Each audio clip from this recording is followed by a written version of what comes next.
प्रचारात तुम्ही कुठेच दिसला नाहीत. घर टू घर, होम टू होम जाऊन हा प्रचार करतोय. तर तुमचा एकही राज्य पातळीवरचा नेता इथे फिरकू नये. येणाऱ्या काळामध्ये या माध्यमातून निवडणुकीला आम्हाला मार्गदर्शन करतील. तर लोक किती विश्वास काँग्रेसवरती ठेवतील. या शहराची निर्मिती काँग्रेस पक्षाच्या माध्यमातून झालेली आहे. काँग्रेसकडे चेहरा नाहीये. आमचा सर्वसामान्य कार्यकर्ता हा चेहरा आहे.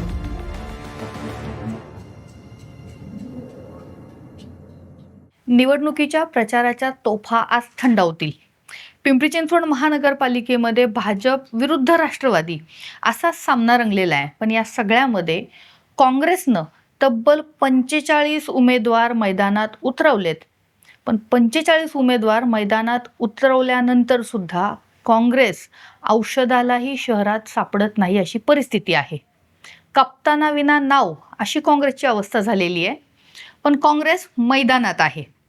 नेमकं या मैदानामध्ये काँग्रेसचा वाटा किती असणार आहे, काँग्रेस तग धरून राहील का, असे अनेक प्रश्न काँग्रेसच्या कार्यकर्त्यांसह पिंपरी चिंचवडकरांच्याही मनात आहेत. त्यामुळं आज आसपासच्या क्ष किरण या राजकीय कार्यक्रमामध्ये मी बोलणार आहे काँग्रेसचा शहर उपाध्यक्ष मयूर जयस्वाल याच्यासोबत.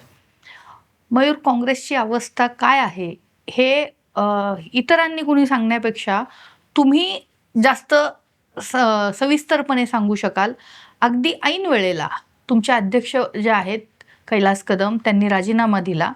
अध्यक्षाविना 45 उमेदवारांसह तुम्ही निवडणुकीच्या या रिंगणामध्ये आत्ता उतरलेला आहात. काय परिस्थिती आहे?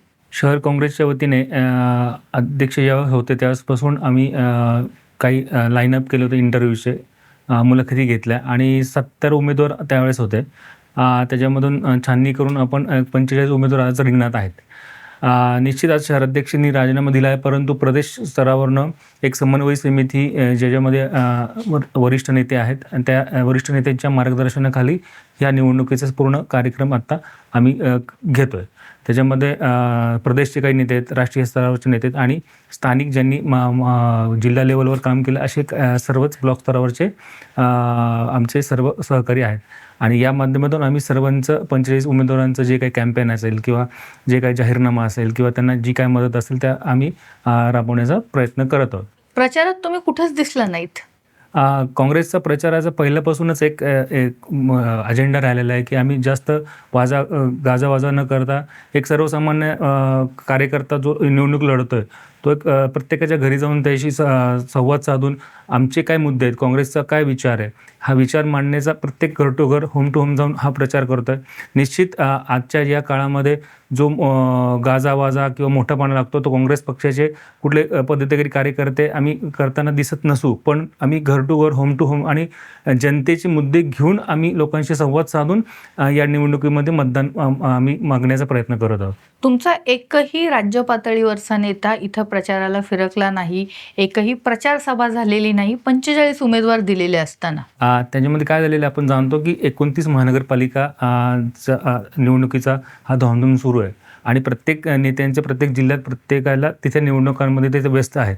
त्याच्यामुळे पिंपरी चिंचवडमध्ये सध्या ती शेड्यूल जमलेलं नाही आहे, परंतु स्थानिक लेवल पिंपरी चिंचवड महानगरपालिका तुम्हाला महत्त्वाची वाटत नाही?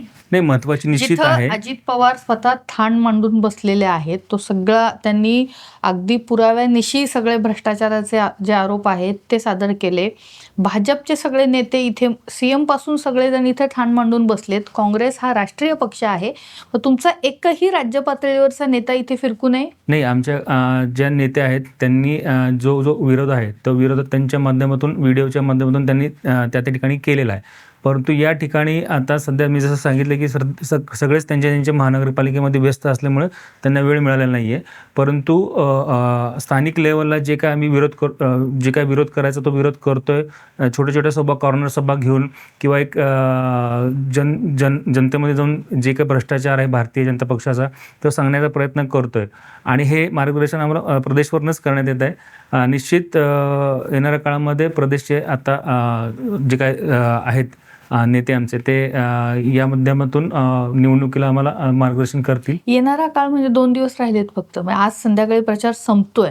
प्रचार संपला जरी असला तरी आमचे जे काही नेते आहेत ते आज व्हिडिओच्या माध्यमातून सगळीकडे आमचा एक आहे की व्हिडिओच्या माध्यमातून ते सगळ्या व्हिडिओ पिंपरी चिंचवड शहरामध्ये जी काय परिस्थिती त्याच्या माध्यमातून आम्ही लोकांपर्यंत जाणार आहे आणि जो काही विरोध भ्रष्टाचार भारतीय जनता पक्षाचा आहे तो आमचे प्रदेशाध्यक्ष मान्य हर्षवर्धन दादा सपकाळ हे त्या माध्यमातून मांडणार आहेत. दुसरी गोष्ट म्हणजे राष्ट्रवादीनं हमीपत्र दिलेलं आहे.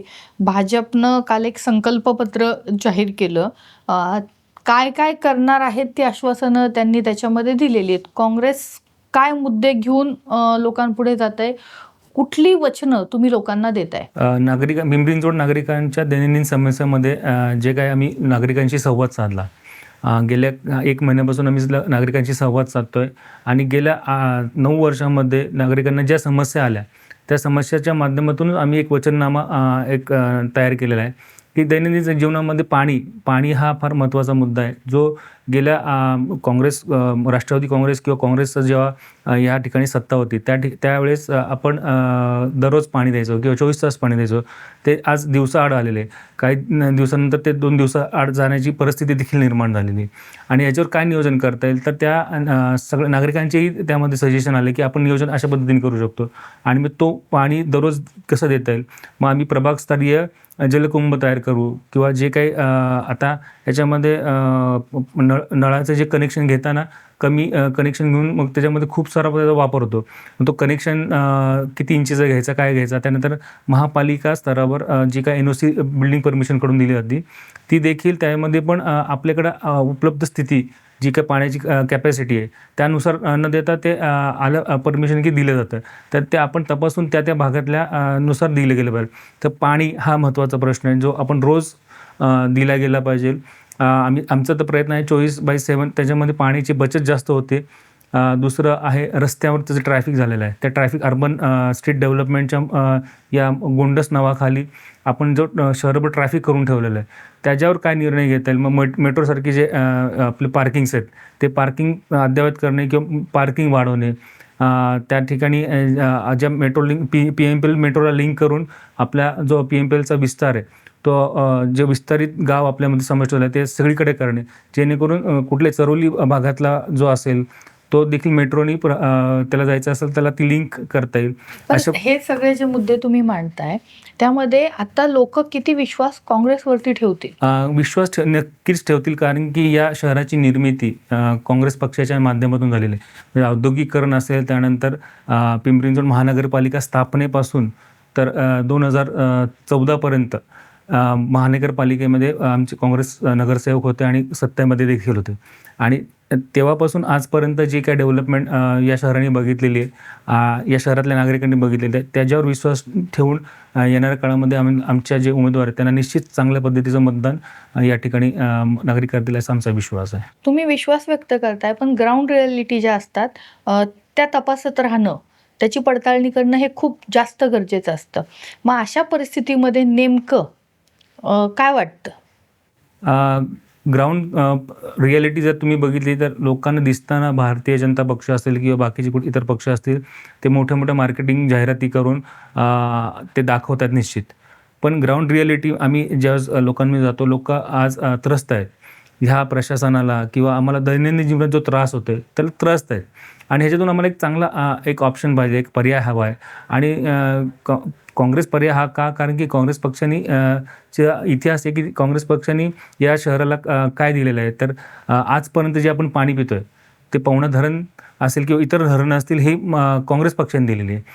YCM सारख्या रुग्णालयामध्ये अनेक आपल्या इथले नागरिक जिल्ह्यातलेच नव्हे तर महाराष्ट्रामधले अनेक नागरिक या ठिकाणी उपचार घेतात. ते काँग्रेस पक्षाच्या माध्यमातून निर्माण झालेले आहे. आपल्या इथली जी औद्योगिक नगरी होती ती निर्माण करण्याचं मेन कारण जी कामगार नगरी बसली ते निर्माण करण्याचं काम काँग्रेस पक्षाने केलेलं आहे. आणि ही उद्योगनगरीची ओळख ही उद्योगनगरी राहावी आणि त्याच्या माध्यमातून जो कामगार वर्ग आहे तो त्या कामगार वर्गाला या ठिकाणी शांत समाधानी आयुष्य जगता यावं यासाठी काँग्रेस पक्षाने नेहमी प्रयत्न केलेला आहे. आणि हाच प्रयत्न दिसलेला देखील आहे आणि लोकांच्याही मनात कुठेतरी काँग्रेस आहे. तो एक काळ होता, आता पुलाखालनं बरंच पाणी वाहून गेलेलं आहे आणि काँग्रेसही वाहून गेलेली असं जर म्हटलं तर वावगं ठरणार नाही, अशी परिस्थिती आहे आत्ता. नाही, असं नाही म्हणता येणार. कारण की काळ वाहून जरी गेला असेल तरी कुठंतरी लोकांच्या मनात आहे की आम्ही आमच्याकडून गेल्या समजा 2017मध्ये लोकांकडून चूक झाली, पण ती चूक आता आम्ही करणार नाही, अशा पद्धतीचं ते लीगल लोकांकडून आम्हाला हे येतं की आम्ही जे काही भारतीय जनता पक्षाला निवडून दिलं आणि त्यांची सत्ता आली, त्यानंतर महापालिकेमध्ये जो भ्रष्टाचार झालेला आहे, महापालिकेच्या ज्या खूप खूप मोठे प्रोजेक्ट अनाऊन्स झाले, पण त्यामध्ये पूर्णत्वास कुठंच नाही गेलेलं आहे. स्मार्ट सिटी करणार होते. शहरातलं जे नागरीकरण वाढतं आहे, पिंपरी चिंचवड महाराष्ट्रामध्ये सगळ्यात जास्त नागरीकरण वाढणारं आपलं शहर आहे आणि याच्यामध्ये अर्बन डेव्हलपमेंट करताना ज्या पद्धतीने केले गेलं पाहिजे ते झाले गेलेलं नाही आहे आणि म्हणून नागरिकांचा तो एक रोष देखील आहे. आणि काँग्रेस पक्षाचं म्हणायचं गेलं तर काँग्रेस पक्ष हा कधीच संपणारा न पक्ष आहे. अनेकांनी त्यांनी प्रयत्न केला, पण त्याच्यामध्ये काय आहे की काँग्रेस दाखवताना आज आमचं मार्केटिंगमध्ये आम्ही जास्त दिसत नसतो, पण लोकांमध्ये जाऊन काम करण्याची आमची जी काही एक पहिल्यापासूनची संकल्पना आहे की हा नागरिकांचा पक्ष आहे आणि नागरिकच त्या पक्षाला आम्हाला कुठेतरी या निवडणुकीमध्ये तारतील असं निश्चित आम्हाला या ठिकाणी वाटतं. नागरिक निवडणुकीमध्ये तारतील ही अपेक्षा तुम्ही व्यक्त करताय, पण नागरिकांच्या ज्या काय अपेक्षा आहेत काँग्रेसकडून ते काँग्रेस पूर्ण करते का आत्ता? कारण काँग्रेसकडे चेहरा नाही आहे शहरामध्ये. आमचा सर्वसामान्य कार्यकर्ता हा चेहरा आहे आणि जे काही चुकीची कामं या ठिकाणी होतात त्याला विरोध करणारा कुठलाही एखादा कार्यकर्ता असेल, तो चेहरा एक सर्वसामान्य घरातला चेहरा हाच आमच्या पक्षाचा चेहरा असणार आहे. त्याच्यामुळे नागरिकांना आज मोठे मोठे नेते जसे करोडोची संपत्ती असलेले फॉर्च्युनर गाडीमध्ये फिरणारे हा जो राग आहे नागरिक, आमच्याच पैशातून आमच्याच करातून हे लोक ह्यांच्या भरत आहेत, पण आम्ही दैनंदिन जीवनात रोज समस्यांना सामोरं जातोय. हा जो राग आहे हा मताच्या माध्यमातून निश्चित यावेळी व्यक्त होणार आहे आणि पिंपरी चिंचवडमध्ये तुम्हाला त्याचे निश्चित येणाऱ्या काळामध्ये मतदानाच्या दिवशी तो फरक दिसेल. 45 पैकी किती जागा निवडून येतील? आमचं 45 पैकी आता 20 जागांचा निवडून यायचा प्रयत्न आहे, ज्या ठिकाणी आम्ही फोर्सफुली काम करतोय. आम्ही प्रयत्न 20 जागांचा आहे आमच्याकडे. तर आपण ऐकलत काँग्रेसची काय परिस्थिती आहे आणि या परिस्थितीमध्ये सुद्धा मयूर जसवाल आणि त्याच्यासारखे सर्वसामान्य जे कार्यकर्ते आहेत ते काँग्रेससाठी काम करतायत. काँग्रेस हा लोकांचा पक्ष आहे असं सांगतायत. पण या सगळ्या बदलत्या राजकारणामध्ये या निवडणुकीच्या महत्त्वाच्या टप्प्यावरती काँग्रेसचा प्रदेशाचा एकही नेता या शहरामध्ये फिरकलेला नाही. अशा परिस्थितीमध्ये ही जी तरुण मुलं 45 ठिकाणी लढतायत, काँग्रेससाठी लढतायत. पिंपरी चिंचवडकर किती साथ देतील त्यांना हे आपल्याला 16 तारखेलाच कळेल. पण काँग्रेस संपणार नाही असं जे त्याचं म्हणणं आहे ते कदाचित त्याच्यासारख्या या कार्यकर्त्यांमुळे असेल की त्यांनी काँग्रेस जी आहे ती तग धरून इथं ठेवलेली आहे. पण काँग्रेसच्या एकूणच जो काही कारभार आहे आणि ऐन निवडणुकीच्या वेळेस कार्यकर्त्यांना वाऱ्यावरती सोडले अशी परिस्थिती या शहरामध्ये आहे. अशा परिस्थितीमध्ये घरोघर जाऊन जेव्हा काँग्रेसचे कार्यकर्ते लोकांना भेटतायत त्यावेळेस लोकांना काँग्रेसवरती विश्वास वाटतोय का नाही हा प्रश्न आहे आणि या प्रश्नाचं उत्तर हे 16 तारखेला मिळणार आहे. अगदी काही तासांचा अवधी जो आहे तो आता शिल्लक राहिलेला आहे. हे शहर नेमकं कोणाच्या ताब्यात जाणार, कोण महापालिकेमध्ये सत्ता गाजवणार हे आपल्याला 16 तारखेला कळेल. शेवटच्या टप्प्यामध्ये जी रंगत येणार आहे त्यामध्ये काय काय घडणार आहे हे आपण पाहत राहणार आहोत, त्यावरती बोलत राहणार आहोत. पाहत राहा आसपास.